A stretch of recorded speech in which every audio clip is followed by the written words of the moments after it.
Mkwala ndiye mshambuliaji bora Tanzania. Ngoja nikwambie kitu, Mkwala anazidiwa magoli na watu kama kina Clement Mzize pale Young Africans, kina Yan Shale Ahwa pale ndani ya Simba.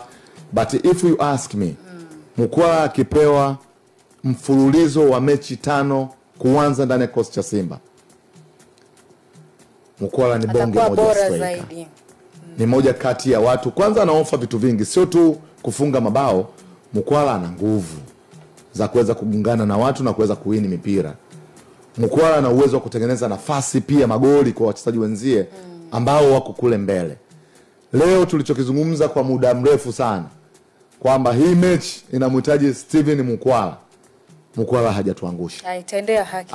Ametendea haki imani ambaye amepewa na benchi lake la ufundi likiongozwa na kocha Fadlu, na you never know bwana, kama mwalimu atampa nafasi sio tu kwenye mechi hizi za kimataifa, hata mechi za ndani mfululizo, usishangae Mkwala akaja kumaliza akiwa mfungaji bora wa Simba, na tayari tumeshafika zaidi ya nusu ya msimu, kwa sababu tayari tumeshaelekea kwenye mzunguko wa pili. Huyu ni moja kati ya washambuliaji ambao wakipewa nafasi na akapewa imani ya mwalimu ataisaidia Simba.